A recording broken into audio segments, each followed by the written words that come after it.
और ये सब कुछ चल रहा है। सवाल है कि आखिर कब तक। हमारे साथ जो मेहमान मौजूद हैं, पैनलिस्ट मौजूद हैं, सबसे पहले आपका परिचय करवा दें। मेजर जनरल रिटायर्ड सुधाकर जी हैं, रक्षा विशेषज्ञ के तौर पर। स्वागत है सर आपका। यतीमा चेतनानंद सरस्वती हिंदू धर्मगुरु हैं। Colonel retired JS. सोढ़ी साहब हैं, विदेश मामलों के जानकार। हाजी नाजिम खान भी हमारे साथ जुड़ेंगे, मुस्लिम स्कॉलर। और ए.के. मिश्रा साहब हैं, वरिष्ठ पत्रकार। सबसे पहले मैं यहाँ समझना चाहूँगा, दो एंगल है। एक तो ये है कि यहाँ इस्लामिक राष्ट्र, जो हम उन मुल्लों को दिखा रहे हैं, ये जो मुल्ले दिख रहे हैं तस्वीरों में, ये मुल्ले माइक लेकर जा रहे हैं। चेतनानंद सरस्वती जी, आपसे ही सवाल, और कह रहे हैं कि अब कुरान लागू होगा, अब कुरान के मुताबिक चलेंगे, कुरान ही अब शांति का संदेश देता है, अब अल कुरान लागू होगा, यानी शरिया लागू करने की तैयारी। एक बात तो साफ है कि यूनुस चाहे जितना भी झूठ बोल लें, सच देख रहा है वहां पर क्या हो रहा है। जी, देखिए, बांग्लादेश में जब तक शेख हसीना जी थी, तब जो छात्र आंदोलन चला वो बेसिकली छात्र आंदोलन नहीं था। उसके पीछे सारी इस्लामिक ताकतें कार्य कर रही थी और वो चाहती थी कि शरिया के हिसाब से बांग्लादेश चले। पूरे विश्व का इतिहास उठाकर आप देख लीजिए, जहाँ भी बहुसंख्यक इस्लामिक पंथ को मानने वाले लोग बहुसंख्यक हुए हैं, वहाँ फिर कोई भी दूसरा पंथ, धर्म, संप्रदाय सरवाइव नहीं कर पाया। उसको शरिया के हिसाब से चलना ही पड़ा और वो करवा कर माने, और निर्दोष लोगों की हत्या करके। अभी आसिफ मोहम्मद का महमूद जो हैं, जो सलाहकार हैं इसके नई अंतरिम सरकार के बांग्लादेश की, उनका बयान है कि बीजेपी भारत में सरकार चला रही है। उसका हिंदू घोषणा पत्र है जिसके हम लोग खिलाफ हैं। बांग्लादेश के लोगों को हिंदुत्व पसंद नहीं। साल 2019 में भारत में सीए एनआरसी एक्ट पास हुआ। उनका भारत में सीए एनआरसी से कोई लेना देना नहीं। सिर्फ हमने अपने प्रवासी भाइयों के लिए जो पीड़ित हैं, जो आज बांग्लादेश में जिस तरीके की स्थिति उत्पन्न है, ऐसी स्थिति पाकिस्तान में भी हुई। ऐसी स्थिति हर उस जगह हुई जहां इस्लामिक जिहादियों की संख्या बढ़ती चली गई। वहां मुल्लावाद स्थापित हुआ और हमारी आज बांग्लादेश में हमारी हिंदू घरों के सामने खड़े होकर हिंदू बहन बेटियों के बलात्कार की धमकी दी जा रही है और कहा जा रहा है कि अगर आप इस्लाम कबूल नहीं करोगे तो आपकी बहन बेटियों को उठा लिया जाएगा। ये बिल्कुल। और इसका एक उदाहरण ये है, एक तस्वीर जरा दिखाई, एक इमेज है जिसमें एक बच्चा दिख रहा है, एक पुरुष दिख रहा है और एक महिला दिख रही है। ये जरा इसे दिखाई फुल स्क्रीन।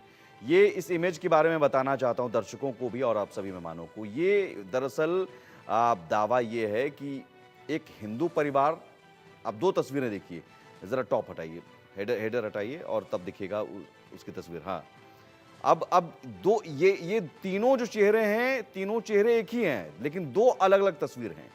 एक तस्वीर जब हिंदू वो थे, मास्क पहने हुए, साड़ी पहनी हुई महिला है और एक बच्चा है, और ये बताया जा रहा है कि उस अपनी पत्नी को बचाने के लिए, अपनी पत्नी की इज्जत बचाने के लिए इस शख्स ने, इस हिंदू व्यक्ति ने अपने परिवार का धर्मांतरण करवाया। और दूसरी तस्वीर जो आप एफिडेविट देख रहे हैं, जिसमें टोपी पहना हुआ ये नज़र आ रहे हैं और जो हिजाब पहना हुआ वो महिला नज़र आ रही है, जो आप साड़ी पहनी हुई नज़र आ रही थी, और बच्चा जो है वो भी टोपी पहना हुआ।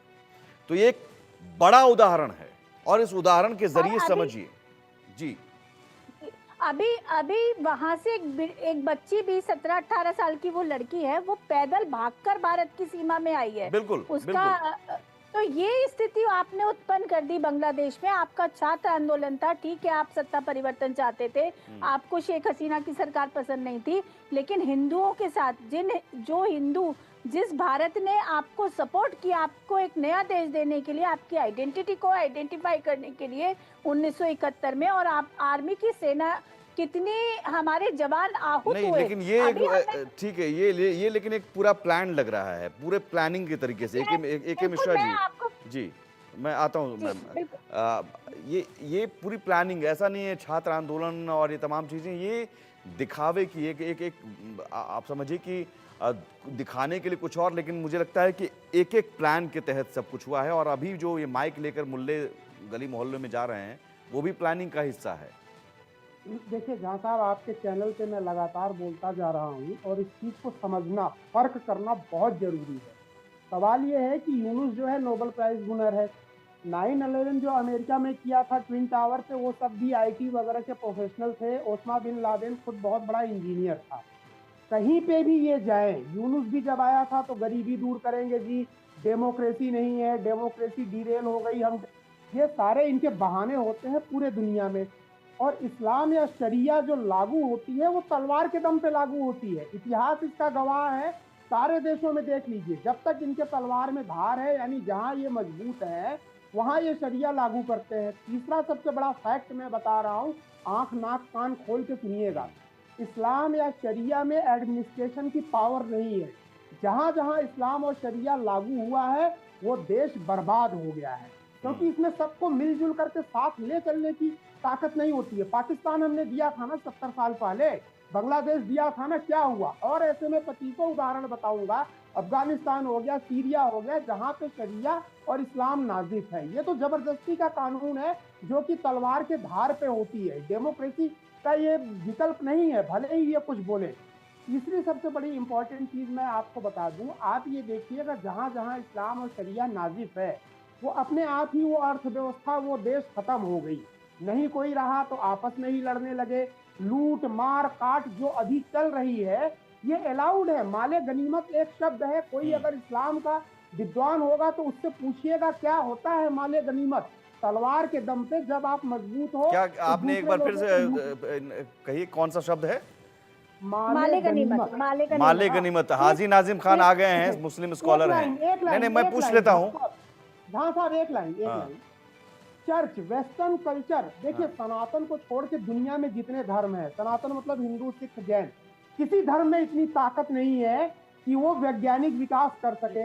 वेस्टर्न कंट्रीज में जब चर्च को अलग किया गया सत्ता से तब विकास हुआ। यहाँ सनातन और विकास एक साथ चलता है। ये भारत भूमि के धर्म की विशेषता है। ठीक है, शरिया वगैरह ठीक है। लागू करने से देश बर्बाद होगा। नहीं तो शरिया कानून लागू करने की बात अब बांग्लादेश में हो रही है। माले हाजी गनीमत नाजिम पूछिए, खान। माले गनीमत, हाँ हाँ, हाजी माले नाजिम गनीमत। खान जी। ये शरिया कानून लागू करने की पूरी प्लानिंग, साजिश की तरह सब कुछ हो रहा है। भाई इस्लामिक जिहाद को हम नकार रहे हैं, लेकिन इस्लामिक जिहाद है छात्र आंदोलन की आड़ में या कुछ किसी चीज़ की भी आड़ में, लेकिन ये एक प्लान वे में चल रहा है। अब वहाँ पर जो मुल्ले हैं वो माइक लेकर जा रहे हैं, कह रहे हैं यहाँ पर शरिया कानून लागू हो। हाँ, मेरी आवाज सुन पा रहे हैं आप? जी मेरी आवाज, हाँ, देखिए जिस तरीके से बांग्लादेश की बात आती है और यहाँ पर इस तरीके की बात कही जा रही है कि यहाँ संविधान को हटाकर यहाँ पर शरीयत वाली बात करी जा रही है। देखिए हम लोगों का मुल्क भारत है, हम अपने भारत के संविधान को मानते हैं और अपने भारत के संविधान के तहत ही हम लोग चलते हैं। और रही बात बांग्लादेश की, और बांग्लादेश में देखिए हम हमारा अपना भारत का हमेशा स्टैंड रहा है कि कोई भी पीड़ित पड़ोसी हो या देश हो, हमेशा भारत उसके साथ खड़ा रहा है। तो भारत का सीधा सा स्टैंड है कि हम बांग्लादेश के अल्पसंख्यकों के साथ खड़े हुए हैं। अगर अल्पसंख्यक चाहे किसी भी देश का हो, अल्पसंख्यक अल्पसंख्यक होता है, चाहे पाकिस्तान का हो, अफगानिस्तान का हो, बांग्लादेश का हो या भारत का अल्पसंख्यक हो। देखिए हम लोग सभी के साथ खड़े, ये हमारे भारत के नहीं, मैं आपसे नैतिक समझना जिम्मेदारी चाह रहा है। हूं, चूंकि देखिए कुरान तो सभी मुसलमान के लिए पवित्र ग्रंथ है, पवित्र किताब है। तो उस कुरान को लागू करने के लिए वहां के जो मुसलमान कर रहे हैं, जमाती कर रहे हैं, कट्टरपंथी कर रहे हैं, वो कौन सी पढ़ाई कर रहे हैं?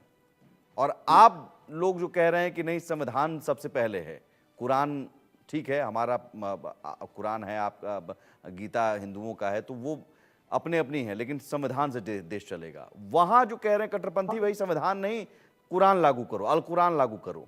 तो ये सोच मैं समझना चाह रहा हूं, इस्लाम में ये सोच कैसी है?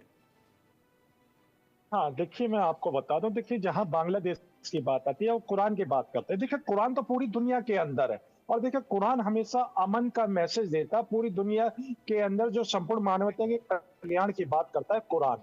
और देखिए संविधान की बात आती है तो संविधान हमारे भारत के अंदर हम लोगों पर लाइबिलिटी बनती है, हम लोग संविधान को मानते हैं। और देखिए बांग्लादेश का अपना संविधान है, पाकिस्तान का अपना है। तो देखिए उसके साथ मैं ये कहना चाहता हूँ कि जिस तरीके से वहां पर शरीयत की बात कर रहे हैं, तो देखिए बांग्लादेश की अंतरिम सरकार की अपनी नैतिक जिम्मेदारी बनती है कि वहां पर अल्पसंख्यकों को किस तरीके से सुरक्षा देनी है। और रही बात है कि जिस तरीके से वहां पर ये कहा जा रहा है कि शरीयत की बात, तो देखिए देश कोई सा भी हो कभी भी किस आस्था से नहीं चलता। देखिए अगर आस्था अच्छी से बात अगर है, देश आस्था से नहीं चलता है तो मैं मैं- वही कह रहा हूँ, हाँ, ऐसे मुसलमान कौन है? वो किस तरह के मुसलमान है, या फिर मुसलमान है हाँ ही मैं नहीं? हाँ नहीं सुन लीजिए, देखिए वो भी मुसलमान है, लेकिन मैंने कहा कि देश कभी आस्था से नहीं चलता। अगर ये कहा जाए कि हाँ देखिए कि हाँ। अगर हम इसको इस्लामिक राष्ट्र बना लेंगे, तो नेपाल को जब हिंदू राष्ट्र बनाया गया तो क्या उसकी हालत हुई थी, हम लोगों को बताने की जरूरत नहीं है। और फिर रही बात है कि अभी आपने श्रीलंका के अंदर भी देखा होगा, जब श्रीलंका के अंदर तख्ता पलट हुआ था, किस ठीक तरीके है, से हर 5 ठीक है, मिनट मैं के अंदर दोबारा वहां आऊंगा। एक राष्ट्रपति शब्द बदल जो रहा उन्होंने था। AK मिश्रा साहब ने पूछा, वो क्या वो है शब्द? बोले इस शब्द के इर्द गिर्द सारी चीजें हैं। हाँ माले गनीमत। हाँ, हाँ, माले गनीमत का मतलब यह है कि देखिए हम अपने माल के जो होता है उसकी अपने रक्षा वगैरह करते हैं, उसकी सेफ्टी करते हैं, ये तो हमारे अरे अपना क्या माल झूठ बोल गनीमत रहे है। हैं आप, क्या झूठ बोल रहे हैं? लूट का लाहौल माल जिला के मिल बांट कर खा लो। माले गनीमत का अर्थ है कि ये लूट का माल, ये जो तुमने हिंदुओं से लूटा है, ये जो नहीं, तुमने नहीं, काफिरों से माले लूटा माले है, गनीमत इसको मैं वही इसलिए मैंने ये माले नहीं, एक गनीमत सेकंड, का एक सेकंड, मतलब एक नहीं है। सेकंड। नहीं, हाँ गलत नहीं हाँ है। सुन लीजिए, मैं वही इसीलिए अभी जो इन्होंने कहा कि हिंदुओं से लूट का जो माल है वो माले गनीमत है, ये सरासर आपके नेशनल टेलीविजन पर झूठ बोल रहे हैं। माले गनीमत अरे का मतलब होता है जो काफिरों से हमारे, लूट अरे सुन कर लीजिए, माले अरे गनीमत माले का अर्थ गनीमत ही ये हमारा है। अपना सामान माले जो होता है उसको गनीमत माले का गनीमत